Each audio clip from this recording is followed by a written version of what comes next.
Kita berkumpul, sila berdoa di dalam hati.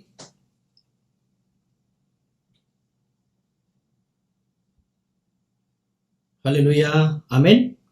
Dalam nama Tuhan Yesus Kristus, memulakan kebaktian hari Sabat. Sama-sama kita memuji Tuhan, Kidung Rohani nomor 130. 130.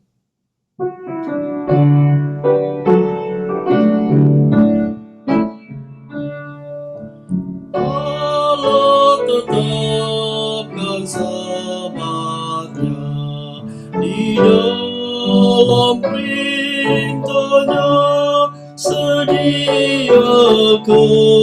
sabat kekal dalam surga mulia, dalam surga mulia. Perintah Tuhan tak berubah. Tuhan Yesus dan murid-Nya pegang hari Sabat, kuduskanlah hati kita.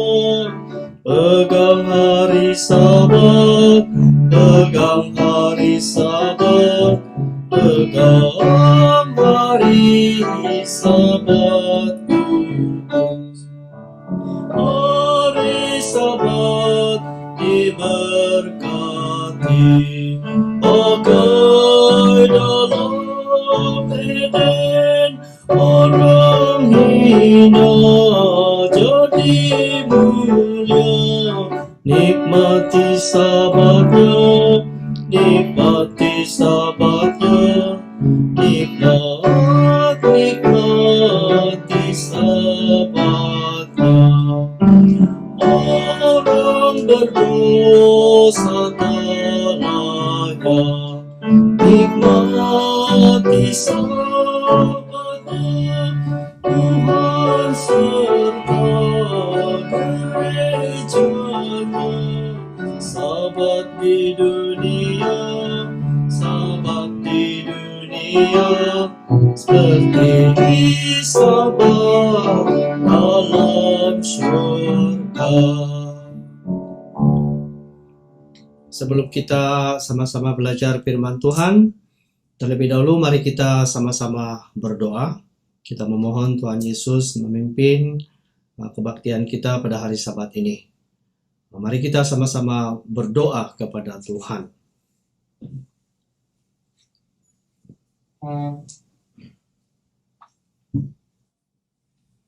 Dalam nama Tuhan Yesus Kristus kami berdoa.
Amin. Pertama-tama sekali saya ucapkan salam sejahtera kepada pendeta, diaken, penatua, diakenis, dan juga semua saudara dan saudari yang dikasihi dalam Tuhan. Kita sangat bersyukur kepada Tuhan Yesus. Ya, sekali lagi kita dapat bersama-sama dalam kebaktian hari Sabat. Kita sangat bersyukur atas segala penjagaan Tuhan menyertai kita dalam kehidupan kita. Seperti mana pada masa ini, di mana kita dalam keadaan yang menghadapi kesusahan. Jadi ketika ini, di mana adanya masalah yang telah berlaku di seluruh dunia ini dan juga di dalam negara kita masing-masing. Tetapi kita menjadikan semua ini sebagai satu pelajaran dalam kehidupan kita, agar kita lebih lagi mengerti hidup kita di dalam dunia ini, betapa pentingnya kita haruslah berbalik kepada Tuhan untuk menyelidiki kehidupan kita di dalam dunia ini. Baik, hari ini saya akan menyampaikan satu tajuk di dalam kebaktian kita, yaitu ular tembaga. Ular tembaga. Kita rujuk di dalam kitab Bilangan pasal 21. Kita rujuk kitab Bilangan pasal 21. Kita baca ayat 4 hingga ayat 9. Kita Bilangan pasal 21 ayat 4 hingga ayat 9. Setelah mereka berangkat dari Gunung Hor, berjalan ke arah Laut Teberau untuk mengelilingi tanah Edom, maka bangsa itu tidak dapat lagi menahan hati di tengah jalan. Lalu mereka berkata-kata melawan Allah dan Musa, "Mengapa kamu memimpin kami keluar dari Mesir, supaya kami mati di padang gurun ini? Sebab di sini tidak ada roti dan tidak ada air. Dan akan makanan hambar ini kami telah muak."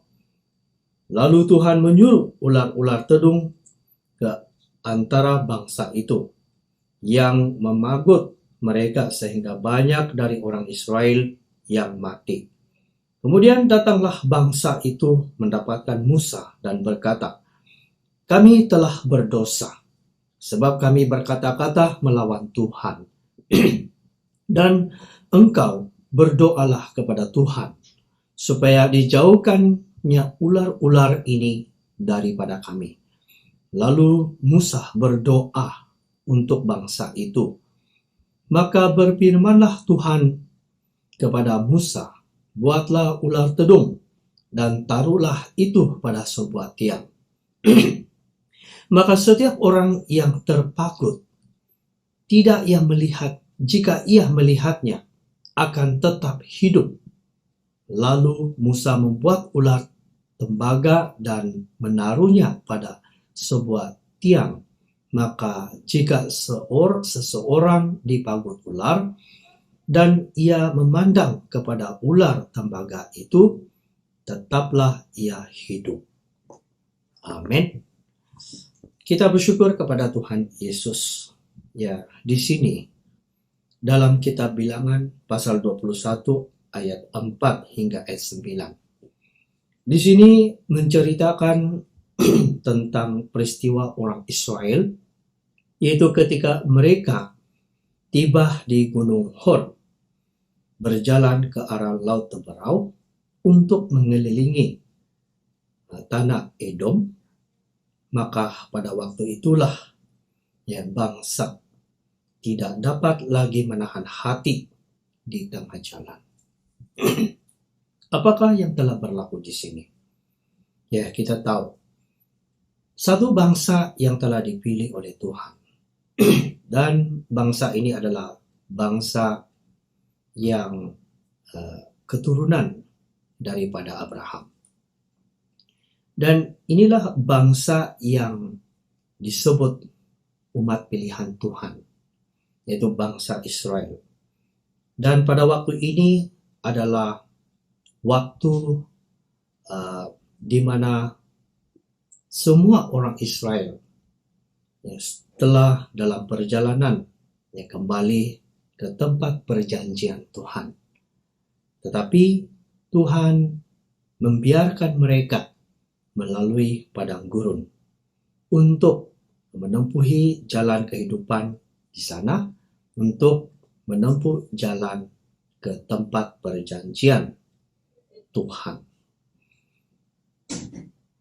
Tetapi dalam peristiwa ini, kita melihat di mana di sini telah memberitahukan kepada kita di mana umat Israel telah mulai bersungut. Ya. Mereka tidak dapat lagi menahan hati di tengah jalan. Sedangkan mereka ini adalah umat pilihan Tuhan yang telah diyakinkan oleh Tuhan untuk belajar, memahami dan mengenali Tuhan mereka yang telah menyertai mereka, yang berjalan bersama-sama, yang pulang ke tempat perjanjian. Dan ternyata bukan ini sahaja tempat yang telah mereka lalui yang mereka telah melukai hati Tuhan. Tetapi masih banyak ya tempat-tempat dan peristiwa yang telah mereka lalui yang telah menyakiti hati Tuhan. Dan di sini ternyata bahwa apa yang telah berlaku di sini ialah menceritakan tentang umat ya, apabila tiba di tempat ini mereka bersungut kepada Tuhan karena mereka jenuh dengan makanan yang disediakan oleh Tuhan. Dan mereka menyadari bahwa tempat itu tidak ada makanan dan tidak ada air. Maka mereka bersungut kepada Tuhan. Dan mereka bukan saja bersungut, tetapi hati yang melawan kepada Tuhan dan Musa. Nah, saudara dan saudari yang dikasihi dalam Tuhan, apakah sebenarnya yang mereka lakukan di sini? Di mana mereka melawan Tuhan karena yang pertama, tidak ada roti dan tidak ada air. Hanya karena tidak ada roti dan tidak ada air, mereka mulai hilang kepercayaan pada Tuhan mereka sendiri. Sedangkan Tuhan dari awal lagi, Tuhan telah memberikan banyak tanda mukjizat kepada mereka melalui Musa. Sejak dari Mesir, sehinggalah mereka dalam perjalanan di tanah di padang gurun ini ya, menuju ke negeri tanah perjanjian Tuhan. Dan ia juga adalah satu bayangan bagi kita juga pada masa ini bahwa perjalanan umat Israel di padang gurun ini adalah melambangkan perjalanan umat-umat pilihan Tuhan pada akhir zaman juga. Nah, di mana banyak juga ya peristiwa-peristiwa pahit manis yang dilalui oleh umat-umat kudus juga di zaman Musa memimpin umat Israel di sini. Nah, begitu juga kita pada masa ini. Ya, kita juga mempunyai banyak ya rintangan dalam kehidupan kita. Ya, kita akan melalui ya, banyak perkara dan menjadi ya sebagai pengalaman dalam kehidupan kita dalam dunia yang begitu sukar kita pahami dan tempuhi dalam kehidupan kita. Apabila kita meninjau peristiwa ini, ya ada 3 perkara yang kita renungkan di sini yang menjadikan satu pengajaran kepada kita sebagai umat pilihan Tuhan. Baik, yang pertama, ular tembaga ini ialah satu perintah ya, yang diberitahukan oleh Tuhan kepada Musa. Karena pada waktu umat Israel bersungut karena tidak ada roti dan juga air di tempat itu, maka mereka bersungut ya kepada Tuhan dan mereka melawan kepada Tuhan. Dan karena itu maka Tuhan menyuruh ular tedung ke antara bangsa itu yang memagut mereka sehingga banyak dari orang Israel yang mati. Ini tercatat di dalam pasal 21 ayat 6. Di sini banyak orang Israel telah dipagut oleh ular, sehingga banyak orang Israel yang mati. Kemudian disinilah ya kita lihat bahwa umat Israel ini ya, mereka tidak memahami tentang kehendak Tuhan. Walaupun Tuhan memberi banyak tanda mukjizat kepada mereka, tetapi mereka dengan beraninya mereka ya apabila menghadapi banyak masalah, sedikit masalah yang mereka lalui, mereka tidak mau bersandar pada Tuhan. Tetapi mereka dengan melontarkan emosi mereka di hadapan Tuhan, terutama Musa sebagai hamba Tuhan mewakili Tuhan. Dan karena itu kita lihat di sini, maka Tuhan ya memberikan umpan ini kepada mereka, sehingga mereka telah ya dipagut oleh ular yang telah disuruh oleh Tuhan. Ya. Karena itu kita lihat yang pertama di sini. Mengapa umat Tuhan ini melawan Tuhan? Ya, karena mereka takut tidak ada makanan dan air. Nah, sama juga kita pada zaman ini. Karena kita telah menderita dengan kehidupan kita yang serba kekurangan. Setiap hari kita keluar untuk pergi bekerja, untuk mencari sumber kehidupan kita, itu mencari makanan dan juga minuman. Dan kita tidak dapat berhenti ya menghentikan kehidupan ini. Malah kita akan terus-menerus bekerja. Dan kita tanpa disadari ya kita juga ya terjerumus dengan kesibukan dalam hidup kita, sehingga kita tidak dapat lagi kembali kepada semangat keimanan kita, kepercayaan kita di dalam Tuhan. Sehingga apabila berlakunya sedikit masalah dalam kehidupan kita yang mengganggu dalam pencarian sumber kehidupan kita, maka mulailah kita bersungut kepada Tuhan. Kita sangat bersyukur kepada Tuhan Yesus, di mana Tuhan Yesus sebenarnya sudah menyediakan ya makanan dan minuman dalam kehidupan kita, untuk memberikan kita sentiasa hidup ya di dalam Tuhan, agar kita mengerti hidup kita ini, bagaimana kita menjalankan kehidupan kita yang sebenar di hadapan Tuhan. Walaupun hidup kita ini telah ditentukan oleh Tuhan untuk menjalankan kehidupan yang sentiasa mencari sumber-sumber kehidupan kita pada setiap hari, tetapi kita tidak boleh lupa juga bahwa Tuhan juga bersama-sama menyertai kita di dalam menjalankan pekerjaan kita pada setiap hari. Kita lihat di dalam kitab Injil Yohanes. Injil Yohanes pasal 6. Injil Yohanes pasal 6, kita baca ayat 48.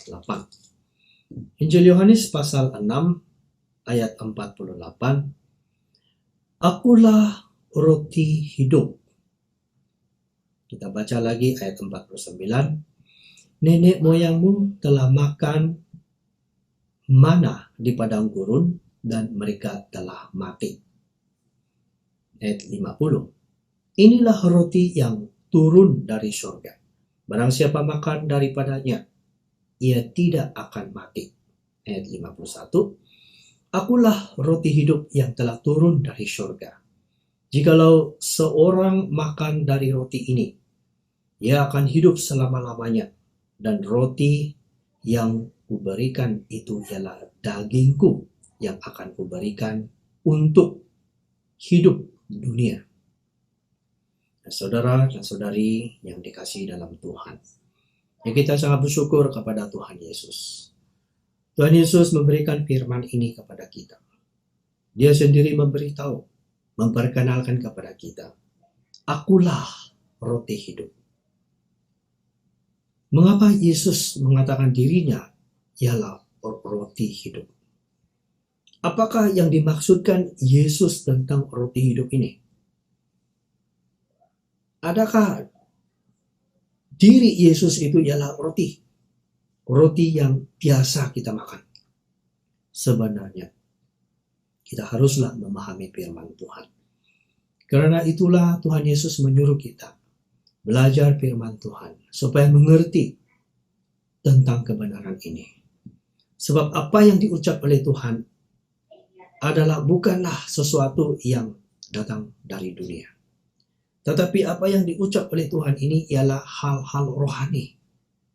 Hal-hal rohani yang memberikan kehidupan yang kekal. Karena itu, makanan rohani ialah tubuh Tuhan. Dan apakah tubuh Tuhan dalam firman ini? Ialah firman Tuhan. Itu firman Tuhan sendiri yang menghidupkan kita. Karena itulah dalam ayat 49, nenek moyangmu telah makan mana di padang gurun dan mereka telah mati. Dari sini kita akan memahami tentang firman Tuhan ini. Betapa roti yang hidup ini berbeza dengan makanan nenek moyang di padang gurun. Sememangnya Tuhan telah pernah menurunkan mana ini kepada orang Israel. Dan inilah makanan mereka selama mereka sekian lama hidup mengembara di padang gurun. Tidak ada lagi makanan lain. Tidak ada lagi air yang cukup bagi mereka. Selain daripada air yang diberikan Tuhan kepada mereka. Dan ia juga memberikan satu gambaran dalam kehidupan rohani kita pada hari ini. Bahwa orang Israel telah diberi makanan di padang gurun itu. Sebenarnya menunjukkan bahwa Tuhan mengasihi mereka. Tuhan tidak membiarkan mereka mati kelaparan dalam perjalanan pulang ke tempat perjanjian Tuhan. Karena itu Tuhan memberikan makanan kepada mereka dengan memberikan mana di padang gurun selama 40 tahun. Itulah makanan mereka. Dan mereka hidup, mereka sehat, mereka mendapat kekuatan dan mempunyai hikmat rohani yang lebih kuat. Karena itu hari ini kita haruslah memahami dalam perjanjian baru ini. Yaitu di zaman kita merenungkan firman Tuhan yang telah menjadi satu lambang dalam perjalanan umat pilihan Tuhan di perjanjian lama. Di mana pada hari ini roti yang dimaksudkan oleh Tuhan Yesus itu adalah tubuh Tuhan sendiri, yaitu firman Tuhan. Yang kita lihat di dalam Injil Yohanes pasal 1. Injil Yohanes pasal 1 ayat 1 hinggalah ayat 3. Injil Yohanes pasal 1 ayat 1 hingga ayat 3. Pada mulanya adalah firman. Firman itu bersama-sama dengan Allah dan firman itu adalah Allah. Ia pada mulanya bersama-sama dengan Allah. Segala sesuatu dijadikan oleh Dia dan tanpa Dia tidak ada sesuatu pun yang telah terjadi dari segala yang telah dijadikan. Kita baca lagi ayat 14. Firman itu telah menjadi manusia dan diam di antara kita, dan kita telah melihat kemuliaannya, yaitu kemuliaan yang diberikan kepadanya sebagai anak tunggal Bapa, penuh kasih karunia dan kebenaran. Karena itu kita sangat bersyukur kepada Tuhan Yesus. Tuhan Yesus memberitahukan tentang rahasia tentang kebenaran di sini. Di mana makanan kita pada hari ini, yaitu makanan rohani, ialah firman Tuhan. Karena itulah Yesus memberitahukan di dalam Injil Yohanes pasal 6 ayat 48. Akulah roti hidup. Ia telah menggambarkan bahwa dirinya ialah firman Tuhan. Karena itu kita haruslah memahami makanan rohani kita. Itulah orang Israel, ya, pada waktu mereka tiba di tempat ini, mereka bersungut kepada Tuhan, tidak ada makanan. Kemudian Tuhan, ya, menghukum mereka dan menyuruh ular tedung untuk memangkut mereka. Dan banyak orang Israel telah mati. Dan yang kedua, kita lihat dalam ayat yang ke-7. Ayat yang ke-7. Bilangan pasal 21 ayat 7. Kemudian datanglah bangsa itu mendapatkan Musa dan berkata, kami telah berdosa, sebab kami berkata-kata melawan Tuhan, dan engkau berdoalah kepada Tuhan supaya dijauhkan ular-ular ini daripada kami. Lalu Musa berdoa untuk bangsa itu. Jadi kita lihat dalam ayat 7 di sini, umat menyadari dan mereka bertaubat. Dalam sejarah, dalam keseluruhan Alkitab, dari awal sehingga akhir keseluruhan gulungan kitab ini, Tuhan sebenarnya mau supaya manusia bertaubat. Keseluruhan gulungan kitab ini, Tuhan memperingatkan kepada semua manusia sejak dari awal sampailah akhir zaman, sampailah Yesus datang. Tuhan Yesus menyuruh kita bertaubat. Apakah tujuan pertobatan ini? Dan apakah keuntungan pertobatan? Mengapa harus bertobat? Sekiranya kalau kita tidak bertobat, ataupun sekiranya seseorang tidak mau bertobat, apa akan terjadi sebagai umat Tuhan? Seperti contoh dalam Bilangan pasal 21 ayat 8 di sini. Dari ayat 7. Umat sudah menyadari bahwa mereka sudah bersalah di hadapan Tuhan. Sehingga mereka melihat banyak orang Israel mati dipanggut oleh ular. Dan mereka menyadari bahwa mereka telah berdosa di hadapan Tuhan. Dan bersyukurlah kepada Tuhan karena mereka masih berkesempatan untuk bertobat di hadapan Tuhan dan menyuruh Musa untuk mewakili doa di hadapan Tuhan. Nah, setelah itu Musa berdoa kepada Tuhan. Dan kemudian barulah Tuhan setelah mengampuni mereka. Nah, yang ketiga, bagaimana tindakan Tuhan setelah mereka berdoa di hadapan Tuhan? Dan apakah perasaan Tuhan kepada mereka? Apakah murka Tuhan masih hangat di hadapan mereka? Yang kita lihat Bilangan pasal 21 ayat 8 lagi. Ayat 8, maka berfirmanlah Tuhan kepada Musa, buatlah ular tedung dan taruhlah itu pada sebuah tiang. Maka setiap orang yang terpagut, jika ia melihat, akan hidup, akan tetap hidup. Ya, kita bersyukur kepada Tuhan. Ya, Tuhan di sini penuh kasih. Walaupun ya dalam perjanjian lama Tuhan tidak seperti penyataan Tuhan itu tidak seperti di perjanjian baru yang bersama-sama dengan ke-12 rasul. Di mana Tuhan Yesus lahir di dunia, membesar di dunia, dan mengakui bahwa ia adalah anak Tuhan. Dan akhirnya pekerjaan dia itulah perbuatan Tuhan, itulah kehidupan Tuhan. Dan yang menjadikan amalan dalam kehidupan kita yang percaya pada Tuhan. Dan pada waktu ini mereka berseru kepada Tuhan dan Tuhan menjawab. Dan Tuhan memberikan kebenaran ini kepada mereka. Dan karena mereka bertaubat, berdoa kepada Bapa di surga. Sehingga Tuhan pun mengabulkan doa ini dan terhentinya kematian yang telah diserang oleh ular tedung ini. Dengan cara bagaimana? Tuhan menyuruh Musa membuat ular tedung. Dan Musa pun membuat ular tembaga. Dan menaruhkan pada sebuah tiang.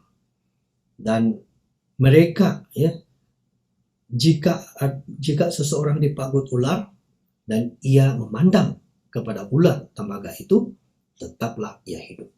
Ya, kita bersyukur kepada Tuhan. Ya. Ini adalah satu cara Tuhan untuk menyelamatkan umatnya yang telah ditimpa kecelakaan dalam kehidupan mereka.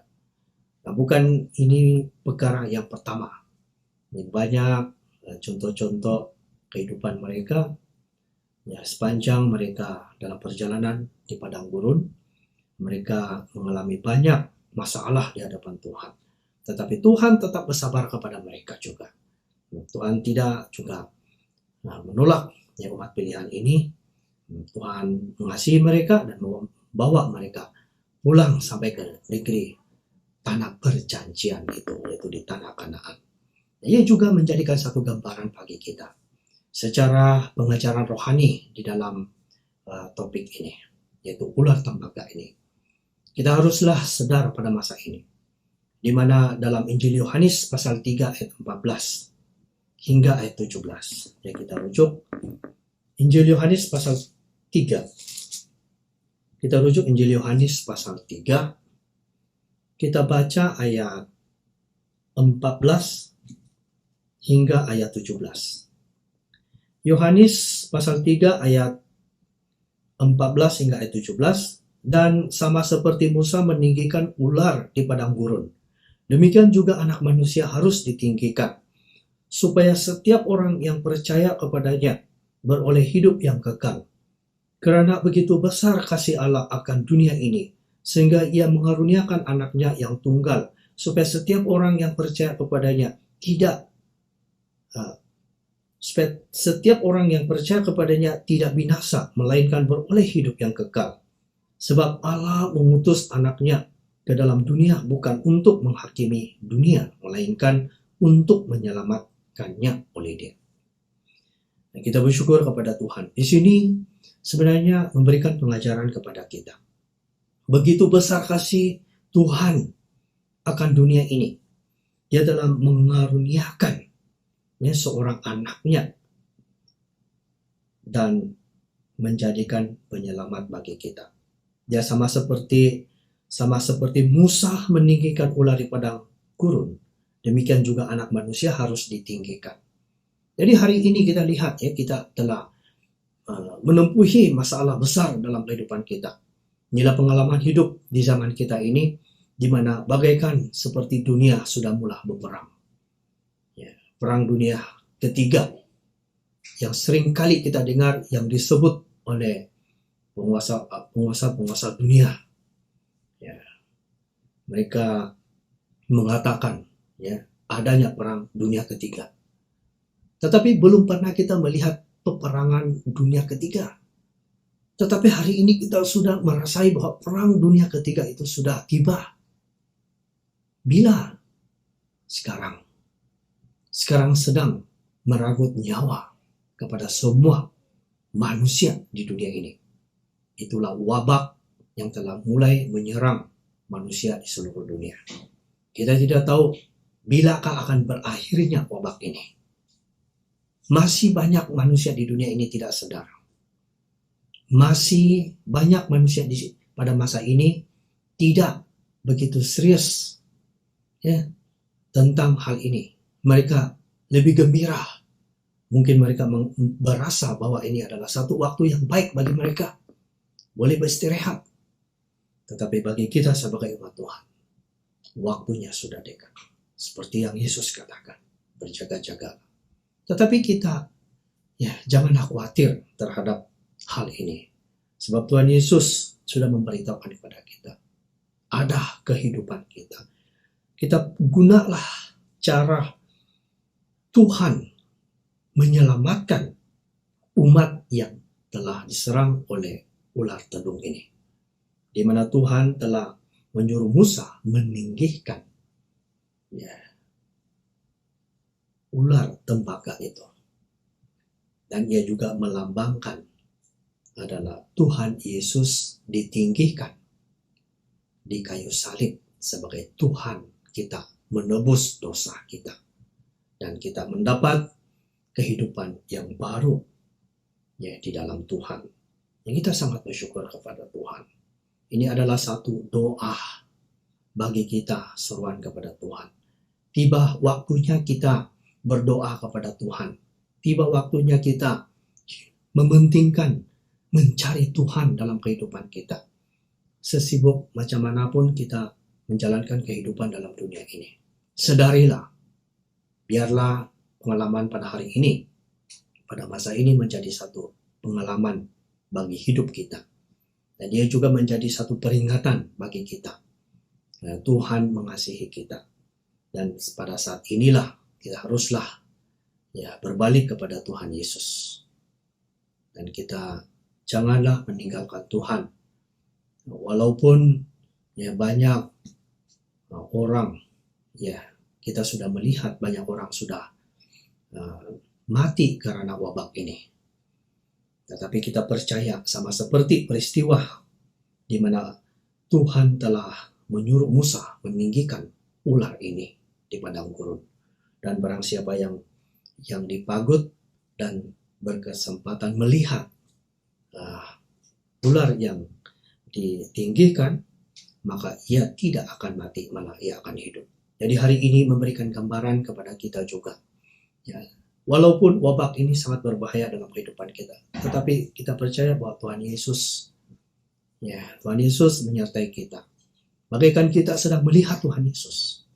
Kita akan mengarah kepada kehidupan di dalam Tuhan Yesus dan berjanji kepada Tuhan Yesus untuk bertobat dan melayani Tuhan dengan sepenuhnya, menjadi murid Tuhan yang setia dan berpegang kepada perintah Tuhan dan melaksanakan tanggung jawab di dalam Tuhan, sehingga Yesus datang menyambut kepada kita di dalam dunia ini. Semoga dengan firman Tuhan ini memberikan pelajaran bagi kita pada hari ini. Ular tembaga ini adalah sesuatu pengajaran yang telah dilakukan oleh Tuhan kepada umat pilihan Tuhan, perjalanan di padang gurun. Dan ia juga menjadi lambang bagi kita sebagai umat Tuhan pada hari ini. Kita jangan khawatir, karena kita ini juga sama seperti orang Israel dalam perjalanan pulang ke negeri tanah perjanjian, yaitu di surga. Dan dalam perjalanan ini banyak pahit manis yang kita akan tempuhi, tetapi kita haruslah setia kepada Tuhan. Seperti juga umat-umat Tuhan yang setia kepada Tuhan, yang dikasihi oleh Tuhan. Dan begitulah juga kita juga setia kepada Tuhan dan sentiasa kita mengasihi kepada Tuhan dan Tuhan mengasihi kepada kita, dan Tuhan akan memelihara kita dalam kehidupan kita. Semoga Tuhan Yesus memberkati kita. Amin. Kita naikkan pujian Kidung Rohani nomor 395. 395.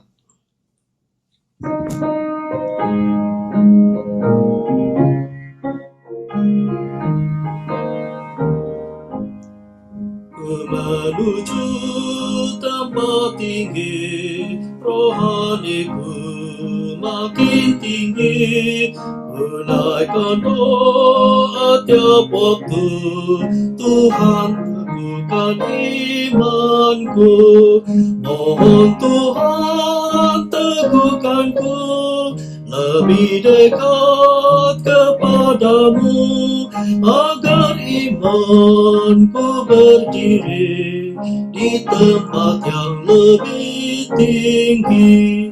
Di dunia hidup cemas, tiada tempat yang tenteram, walau semua cinta dunia, hanya surga tujuanku.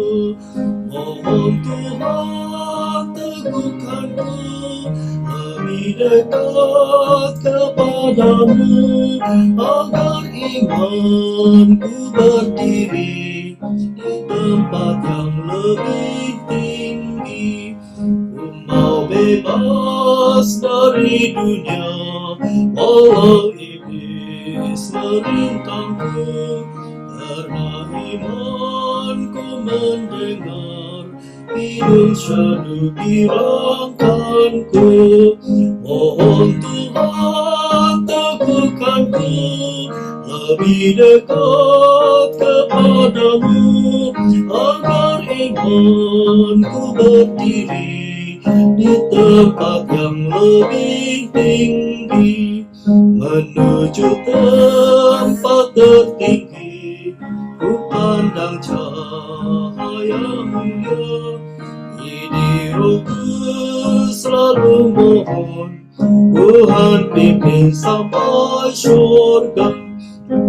Oh Tuhan, teguhkanku lebih dekat kepadamu, agar imanku berdiri di tempat yang lebih tinggi. Baiklah, seterusnya kita sama-sama berdoa. Dalam doa ini kita terus berdoa tentang keadaan dunia pada masa ini, khususnya di setiap negara kita di Malaysia dan juga di luar negara.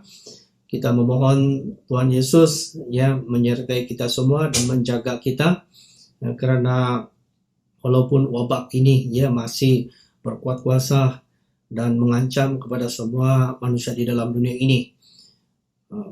Memang manusia memang berusaha untuk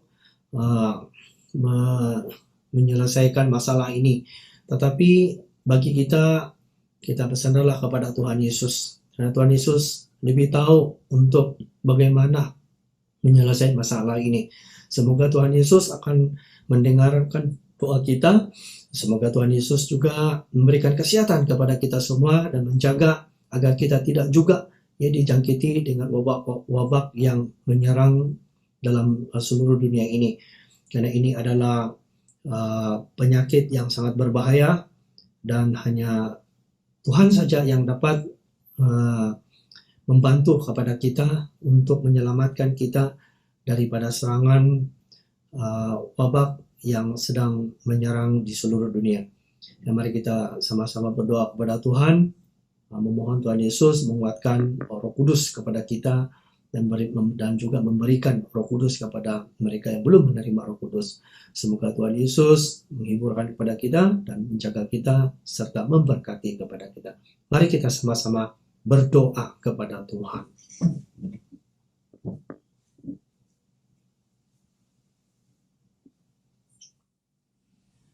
Dalam nama Tuhan Yesus Kristus kami berdoa. Haleluya.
Mohon Tuhan teguhkanku lebih dekat kepadamu, agar imanku berdiri di tempat yang lebih tinggi.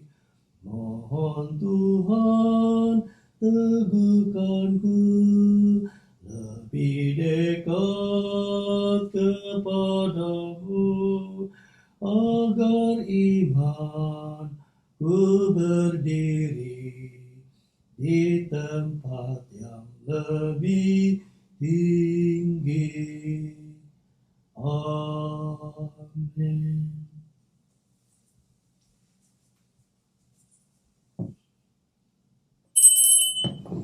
Kita bersyukur kepada Tuhan Yesus, kebaktian hari Sabat sampai di sini.